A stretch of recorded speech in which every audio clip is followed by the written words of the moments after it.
Hello, I'm Micks Mowers the Mower Man and welcome to my channel. In today's video, I'm going to be reviewing this 5 kilowatt camping portable diesel heater from Bougerv. They reached out to me and said this diesel heater is a little bit different to all the other ones that you've done, Mick, and all the other ones that are currently on the market. It's a fully portable device as long as you have a power source for it. That's pretty much the only glitch. Most heating devices have to have some form of power source. And this requires one of three, either an AC plug, which you can plug into a wall, or into a power bank adapter. It can also be plugged in via a 12-volt cigarette lighter, as long as it has up to 12.5 amp output, and also direct to a battery, as long as the battery is more than capable of handling that type of voltage. So I thought, do you know what? This box just looks absolutely stunning. So I'm going to give this little diesel heater a bit of a chance. It looks to be what I call a bit of a magpie. Silver, sparkly, and men and women just sort of flood to it. Let's get it unboxed, get it out of the box, get it set up, have a quick look around it, quick walk around, we'll fire it up, give it a go, and see what we think. Currently in my shed, it's a very, very chilly 9.7 degrees Celsius. Let's see if this little heater can't push it up above that. Right, so I got it out of the box, and all it's now left to do is just to remove some of the other packaging. And there is your rather nice, sparkly looking Bougerv diesel heater. Looks nice, got LCD control on the front. This is your air intake, so that where your air gets sucked in, and also there'll be another air intake just behind these vents here where also that air gets sucked in as well. You've got like a solar panel style clip there for your port, and you have your LCD display, which is your up and down for your temperature and your wattage. And by turning them, by pushing the button there, it will turn your LED display on.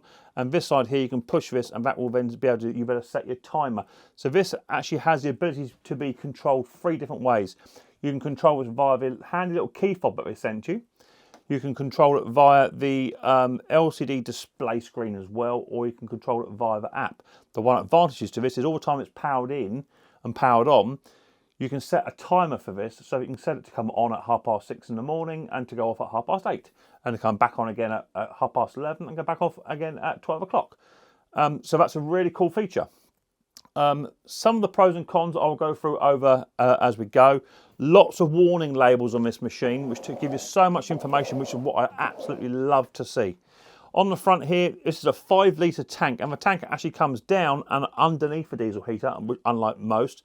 And also inside the diesel tank itself, there are about 8 or 10 honeycomb crosses actually moulded inside the tank. So as you're carrying this device, it won't slosh about quite so much because it's got those honeycomb stoppers halfway through the tank. I will be taking these screws off of this machine. I'll have a quick little peek inside in a short while. Some of the stats on this diesel heater are, this is a product number DHG004. It's a 5 kilowatt diesel heater. Working voltage is 12 volts. Working current is 12 to 6 amps and 12 volts when ignited. 12 amps, so it needs at least 12 amps to fire it up. A lot of your power banks, like your Bluettis, they're only 10 amp sockets. But you can get around that by using the AC adapter and then put that into it and go that way maybe. Starting power is 150 watts. Operating power is between 10 and 60, and it's about 70 decibels noise coming out of this thing as well. On the front of this machine, it's got the service email address and website should you need, and telephone number for WhatsApp to give you live, up-to-date fault finding problems. So it's got a fantastic customer support already, and also got a QR code for scanning to get your app, which I've already downloaded.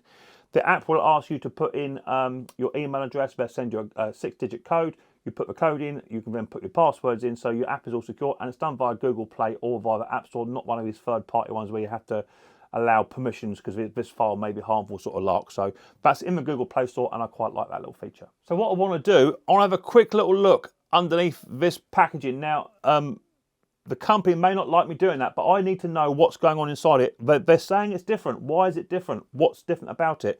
So I'm going to remove the screws, and to look at it, there's around about 24 to 26 screws that need to be removed. For me, that is a little bit of a con, because these machines are maintainable. You can maintain them, and to maintain them, to change your glow plug, to change gaskets, to clean out the combustion chamber, to look at the pumps, you need to get into here, and to remove 24 screws That's okay in a workshop environment, but if you're broken down on the side of the road and you need the heat and it comes up with a glow plug fault and you have a spare glow plug, you've got to remove 24 to 26 screws to do that. But I'm going to do it anyway because I want to see what's inside here to see how accessible it actually is. Let me get the cover off. It's all the big screws. You can't really miss them. And we'll go from there. Right, all the bolts have now been removed and they're like a stainless steel bolt. The threads are silky smooth, nice and simple, nice and clean. And there's 3, 3, 3, 3, 3, 3, 4, 4. So about 26 to do. The cap on here is like a automotive, a car cap where you can't over tighten it. It's vented. It's got an O-ring on the back of it. That looks nice. Remove that, and then you just want to remove. There's like a this anti-vibration ring. Just pulls off like so. Okay, so take that off, and then all you want to do is just bring the diesel heater to one side and just pull out the panel. It's quite a nice snug fit. Turn it around the other side. Do exactly the same. And then your panel will then just lift up via these handles.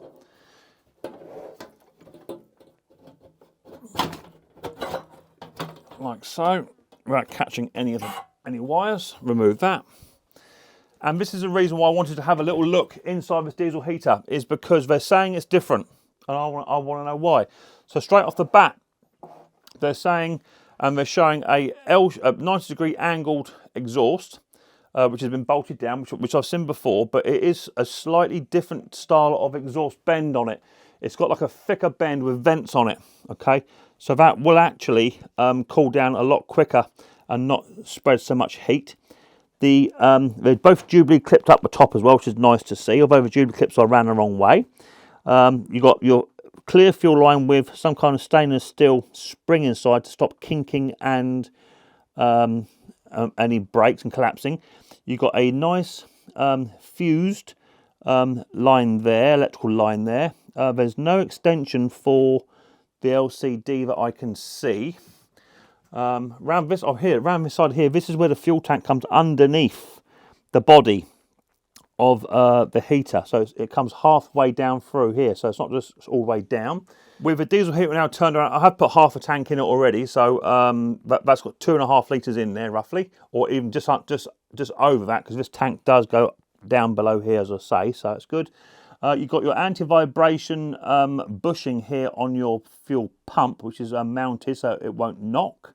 And this is what's interesting, is here we actually now have a integrated diesel filter underneath the pump. So actually it doesn't come with a fuel filter in the tank, it comes with a filter underneath the pump, or just as it pumps up to the diesel heater itself, it will catch any debris. But I would like to see a diesel filter just inside the tank, just to catch any debris before it gets to that. That'd be nice, but hey ho, it's not a game changer for me.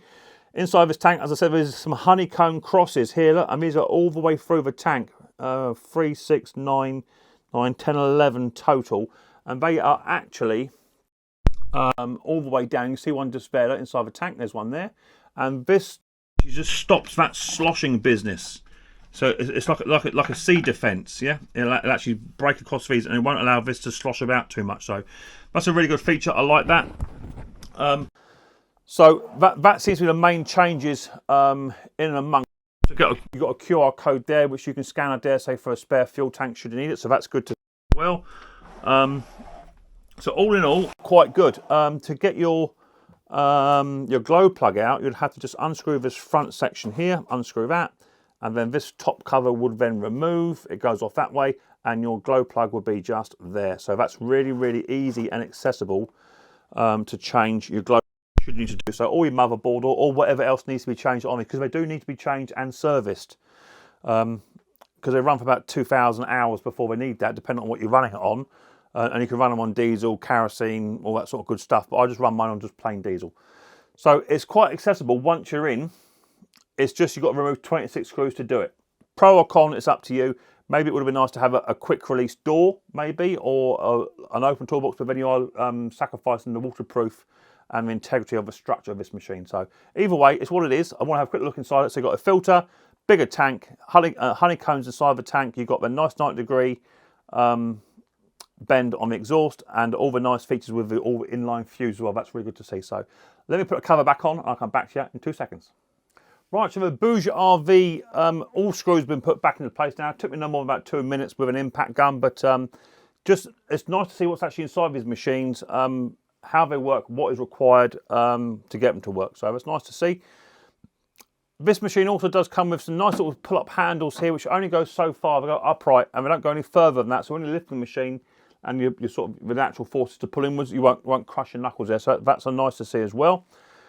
With this machine, you get a plethora of accessories. Okay, you get this rather nice. I like this. This is to go on the inside of your RV or tent, so you can actually take this front cover off, have your tube coming off your diesel heater onto here, and then you can then replace the face on the other side. So that just pops off, and you can then push that through, have it mounted permanently, and then you can just put your cover back on, and away you go. So it's got a nice little vent on there as well, and that stops all mice getting through too.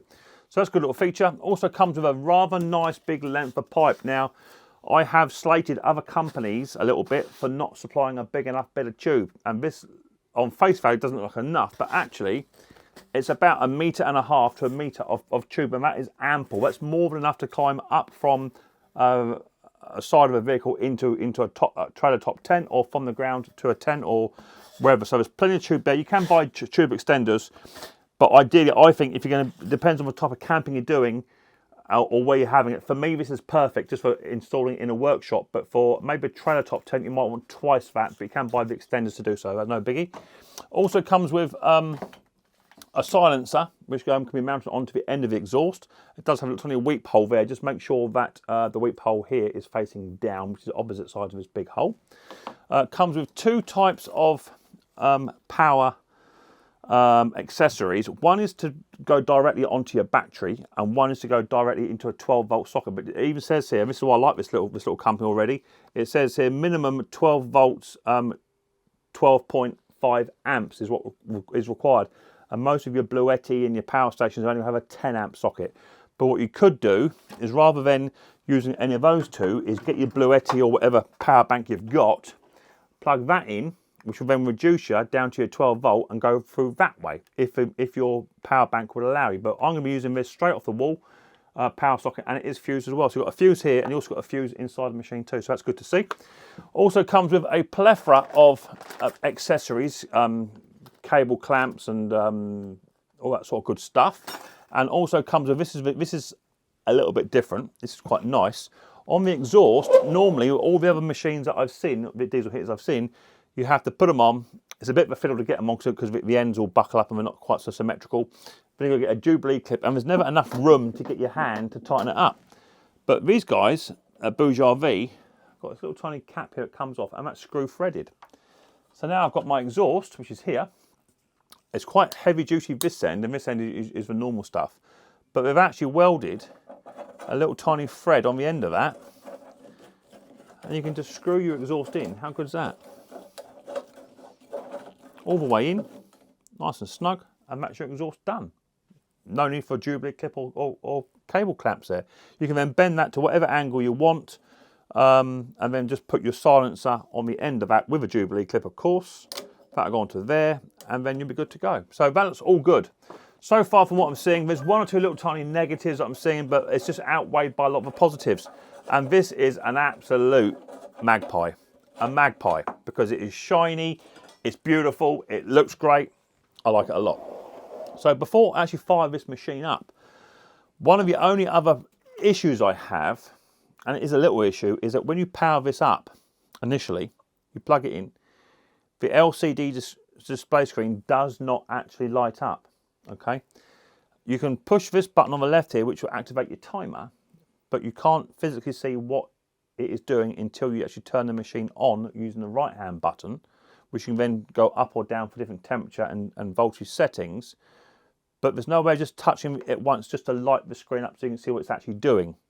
The second you plug this in and turn and touch a button, your machine will start to fire up. Okay, so that is one little tiny negative for me. It would have been nice to have this, so once you power it on, it stays lit, so you know. And also, I'd like to see an extension for this, so that you can actually remove this off of the panel. Now, it doesn't look like it comes right off. It does. It comes off, but that's about as much as you've got. You haven't got That's it. That's all you've got, which is not enough. Would have been nice to send a plug in there with an extension, which doesn't come with it, I can see. There's no extension here, so you can extend this and have this inside your RV or your tent, and then you can then control it and see it from there. But I'm not seeing that, but it has got a waterproof grommet there for you to keep the rain out. But again, if that got caught up in there and you couldn't feed it all the way back in, you're going to have to undo 26 screws to feed that back in. There you go, plus and minus. These all, of course, all of my cons and pros are all subjective, and they're all subjective to the degree of how functionable is it going to be for you when you're out in the real world. Okay. So let me just now power this machine up, and I'll show you exactly what I mean. If I now try and turn this device on just so I can see the LED display, I can't. I can push this timer button, and that will give me 1401. And it's 1401 exactly. So it's already paired up with my app, which I've already downloaded via the QR code in the front. So it's already the right time. That's brilliant news. But I can't actually see anything else, any of the controls. What I had to do is turn that timer off and then touch this on. I'll do a quick touch. It comes on. Now you would think that that's just an LCD display. It's not. That will now turn the fan on. So I'm going to turn it off again very quickly. Okay, so once you turn it off, this will say turn off and it goes off. It would be nice for this display screen to stay on at least. Stay on just so all the time it's powered on, you know it's on. Otherwise, you don't actually know it's on unless you're going via the app or you see the LED display. So now I'm going to go into the app. Let's find the app. Let's find the app, baby. Where's the app? I had the app all running a minute ago. Here's the app. The app is really, really, really, really easy to use. Once you've gone through the password setup, you add the device where it says add device, and it comes up down here, portable diesel heater. You click on that, and that just takes you straight to your diesel heater there. So my diesel heater is currently turned off, and you can control it via the slider. Device is off. Device is off. Turn it on to set. So you can't even manipulate this as to what temperature you want until you physically turn it on. Okay, and that is maybe maybe it's a safety thing. I don't know, but I don't think it is. On other diesel heaters, you can at least with the app turn it up to what temperature you want. But at the moment you can't. You need to turn this device on. So currently it is 9.8 in my shed degrees. I'm going to plug this in outside. I'm going to let it run for a good hour. Once it's run for an hour, I'm going to come back, see what temperature we got, and then also we're then going to go through the app procedure once we have actually got it fired up. Okay. But apart from that little tiny niggle, I haven't got a lot of niggles about it. I actually quite like the diesel heater. It's actually quite a good looking diesel heater. So outside, I'm going to just go for the fire up procedure. I'll come back and let you go through the fire up procedure myself. We'll do it via the app, and then we'll go from there. Okay, so the Bougerv diesel heater is now all set up. Here's my little setup I've got.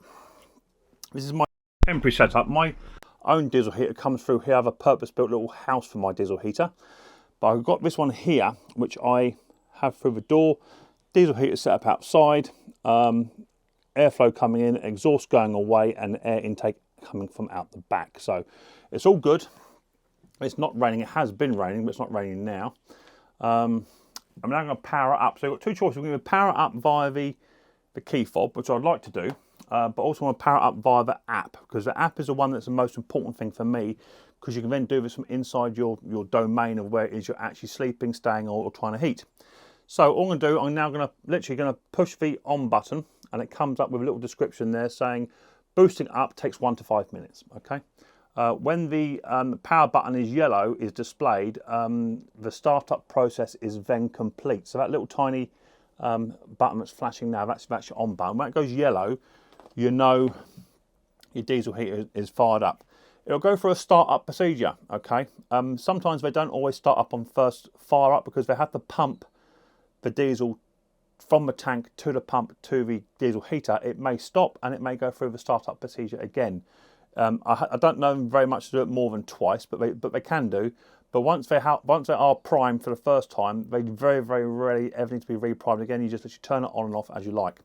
The only tips I have for you, I don't know whether it's in the user manual or not, is that before you turn this machine off, I like to run mine flat out, absolutely flat out, for about 4 or 5 minutes, and then once it's been running, I then just turn it off via the app, a key fob, or via the LCD, and let it go down for its cool down process. This user manual, for what it's worth, is absolutely fantastic. I'm not just saying that, it really is, guys. This is all English. I don't know whether or not you actually, depends where you buy it in the country or in the world, you get a different type, but it's just got some lovely glossy pictures. It's got everything you need to know about what you get with the kit. It's got everything you need to know about the key fob. It's got everything you need to know about the LCD display, how to set the timer, and all that lovely stuff. It's all there. You don't even need a Micks Mowers video to do this. It's everything you need is in here, okay? It even gives you all your codes, so all your E-codes in case there's a problem with it. And I have another diesel heater, which is from another company, which mine's come up with an E11. And it's got 2 E11 codes, a loose sensor connection, loose hardware failure, or loose or sensor hardware failure, and it both says contact customer services. For mine, not for this one, a heating element sensor failure or ignition plug open circuit, which would be a glow plug. So that I'm looking into for my own diesel heater. This one is now starting to fire up. It's got that murmuring sound, and the pump has already started ticking, and it's now starting to blow some cool air. Nothing hot in here at all as of yet, and it's still 10.2 at the moment. So no smoke. Now sometimes they do smoke on initial fire up, not a lot though. If they smoke too much, it's because they're over primed, but I haven't actually primed this one. So now it's starting to heat up and go through its startup process. It takes around about 3 or 4 minutes, or 5 minutes, so it's said, but they're generally about 3 or 4. So a quick look at the app. And at the moment, it's still not fired up yet. It's still going through its startup phase, okay? So once it goes yellow, I'll come back to you, and then we'll do some readings and go from there. Okay, so now the app has now gone into a solid yellow light, as you can see there, okay? So now that is now fully working, and you can now operate your kilowatts as to how hard or fast you want it to blow, okay? And how hot. I generally run mine on about low range, just to keep it nice and warm. But when it is cold in here, I then push it all the way up to the maximum.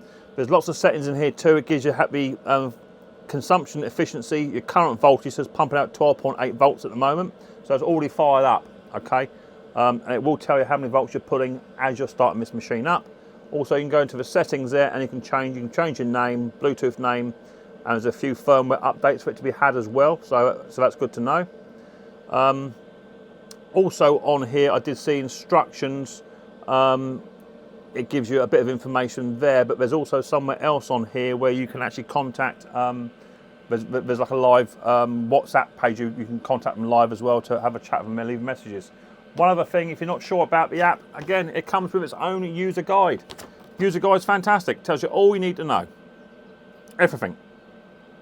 It's even got a Instagram, a Facebook, and their own YouTube channel as well for more information. So what more could you want? One other thing I want to mention on a serious note is get yourself one of these. You need one, you've got to have one, you've got to have one. Carbon monoxide alerter detector alarm. I've had mine for a long time, and mine goes off regularly when I'm in the shed working on small engines anyway. There's debate how high to have them. I always just have it on my bench, and it does go off when I'm working on small engines. I have to get out until it stops beeping, but that hasn't gone off at all. What I'm now going to do is quickly just check the temperature. I've got my own temperature gun here to see what sort of temperature we're getting out of this on full belt. Let me just turn that on, and we're on Fahrenheit. Let's put it over degrees C for now. Let's just see what we're pumping out. 82.6 degrees C on here at the moment, so that's still getting warm at the moment, so it's only just started. So what I'm now going to do, I'm going to leave it. The time is 20 past 2 in the afternoon. I'm going to come back in half an hour, and we'll check the temperature. 10.6 at the moment, okay? I'm going to check the temperature in a minute, and in half an hour, and then we'll go from there, okay? See you in a bit. Okay, it's been half an hour later. The time is 2:56 in the afternoon. There it is, and as you can see, the temperature in here now is 25 degrees. 25 degrees, and that is 76.8 degrees Fahrenheit. That's how warm it is in here, with 55% humidity. So that's lovely. It's absolutely lovely and toasty warm in here.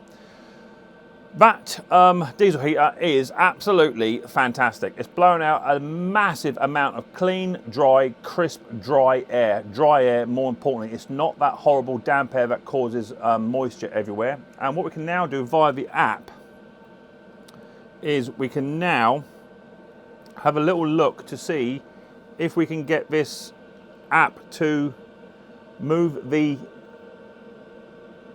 gauge up and down. So if I now go on the minus button, I want to now bring that down.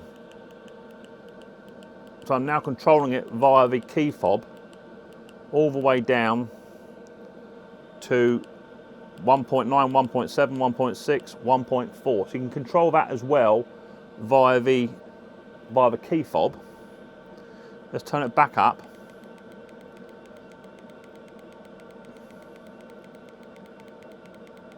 There you go. So it's now back on 5 kilowatts. I can turn that diesel heater off by the key fob or via the LCD display. Let me show you the display very quickly. In my eyes, it's ran the wrong way, but you know, what do I know? I'm not a diesel heater engineer, because I'd like it to be around the other side. But here's the display, just there, and you can now literally just turn it up and down via this one, and it'll tell you what wattage you're pulling in and all that sort of good yummy stuff. That's on maximum. Nice, quick and easy. So that's actually a really, really simple display. I like it a lot. I like it. So what I'm now going to do, I'm now going to power down the diesel heater, and I'm going to do it via the key fob. I can turn it off via the app if I want to, just by pushing the yellow button just there. But I'm going to turn it off with the key fob, so get ready for this. Let me hold that and make sure it shows everything we need to show. So I'm going to turn it off, ready, here we go, off button. There you go, come up with something. It's come up with shutting down process between 1 to 5 minutes. The on button will go yellow, will go grey when it has shut down. So this is important because this diesel heat needs to go through a shutdown period.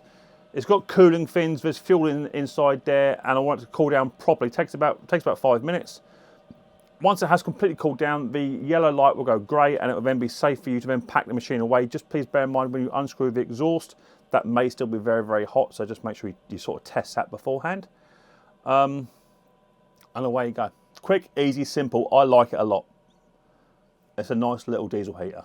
It's actually better than some I have reviewed in the past, and I've reviewed a lot of them. I do like diesel heaters. I like them a lot because they are just so nice. I have actually got on my own channel, Micks Mowers and Merman channel, how to install a diesel heater into your house. I've just done a free video collage of installing one into my mother-in-law's one bed sit, which is on the side of our house. I've actually installed a diesel heater into our house, and that goes from about 15 degrees up to around about 26 she's had in her bedroom. Because she's 80 years old, she feels the cold so much. I've actually installed one of these in her house for her, which she's got an LCD display on the key fob, and she runs it like 6 hours a night during the winter to save me putting on the central heating. So there you go. Lovely little video for you on this Bougerv RV or Bougerv RV diesel heater, 5 kilowatt one, which is normally bring me the 8, but you can find all discount codes, all the where to buy them in my links in the comment section and in the description below. There should be a little discount code for you there, hopefully if they apply one for you. These are just a little bit more expensive than the standard ones from other companies, but I think this is a more of a robust and a more of a better quality one. I think it is. It seems to be better materials that other people are using, so hopefully other companies will learn off of this and they'll all move forward together, and only we will benefit from that. So yeah, super happy. There's your video for you from Micks Mowers and Merman on your Bougerv RV 5 kilowatt diesel heater. If you did enjoy it, hit your subscribe button, whack the old bell, set notifications to all. That way you'll be notified next time I upload another video. And I look forward to you guys next time. Micks Mowers very, very soon. But until then, don't forget, much more importantly, take it easy.